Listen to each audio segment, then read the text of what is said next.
A primeira república no Brasil. A república no Brasil foi proclamada pelo Exército e recebeu o nome de República da Espada entre os anos de 1889 a 1894.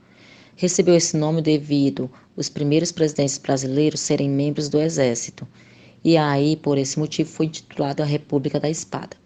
Depois desse período, começa-se outro, chamado agora de República das Oligarquias, onde nesse período de 1894 a 1930, quem governa são os grandes produtores de café, os grandes produtores de leite e os grandes proprietários de terra.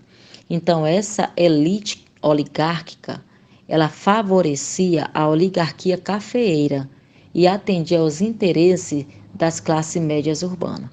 Também nesse mesmo momento houve a modernização do Estado brasileiro e é extinto o poder moderador.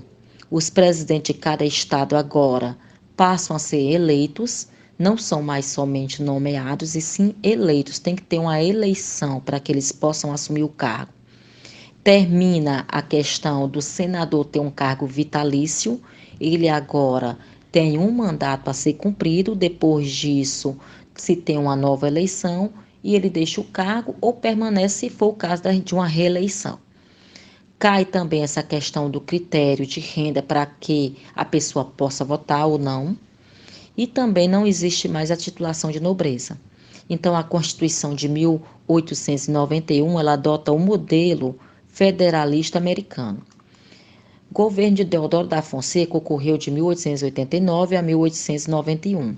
Ele foi eleito de forma indireta, ou seja, não houve uma participação popular.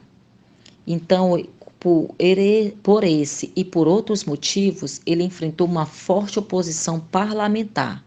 Em 1891, ele tentou silenciar os opositores, fechando assim o Congresso e determinando o estado de sítio. Este golpe enfrentou a resistência do próprio Exército e ainda chefiado pelo seu vice Floriano Peixoto. A Marinha, ela ameaçou de bombardear o Rio de Janeiro e Deodoro, com medo, né, que realmente o Rio de Janeiro fosse bombardeado, ele renunciou ao governo. Então, nesse período, né, tinha sido criado o encilhamento, que foi uma política de expansão monetária e foi feita pelo ministro da Fazenda, Rui Barbosa. E ele visava, com esse programa, essa política, dinamizar a economia e impulsionar os negócios. Só que boa parte do crédito foi investido em empresas fantasmas e no consumo. Então, o resultado disso tudo foi muito negativo, onde houve uma onda de especulação na Bolsa de Valores do Rio de Janeiro e a inflação aumentou. Então, com todo esse desgaste, Rui Barbosa renunciou e em 1891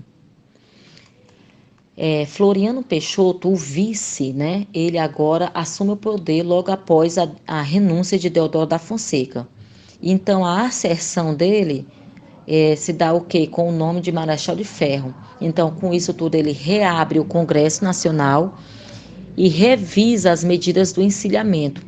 Criam as novas medidas populares, onde ele faz as reduções de preço de alimento, de aluguel e a adoção de políticas para a construção de casas populares. Mas ele tem uma postura muito autoritária e a oposição entre militares que apoiava a realização de eleições presidenciais para estabelecer a ordem. Depois disso começa-se o quê? O período da República Oligárquica, onde esse período, né, tem-se vários acordos, onde um deles é a política dos governadores. Essa política, ela consiste basicamente na troca de favores. E os governadores de estado davam seu apoio ao governo federal, ajudando a eleger deputados federais e senadores que fossem favoráveis ao governo, ao presidente. Em retribuição disso, os governadores, eles recebiam verbas, empregos e aliados políticos. Então, essa política era uma política que da troca, basicamente da troca de favores em si. Nesse mesmo período, se fala muito da questão da política do café com leite, que era uma espécie de um acordo entre as oligarquias de São Paulo e Minas Gerais. São Paulo era produtor de café e Minas Gerais produtora de leite. Então, há um acordo de uma política de revezamento, onde há uma alternância entre o poder na presidência, entre esses dois estados apenas. Então, com isso tudo, se dá a questão do coronelismo, onde surge aí a figura do coronel, onde ele controlava o voto. Ele é um chefe político local e ele tinha total autonomia. Então, o coronel nada mais era do que um grande proprietário de terra, onde ele fazia com que todas aquelas pessoas que vivessem e trabalhassem nas suas terras fossem obrigados a votar no candidato em que ele apoiava.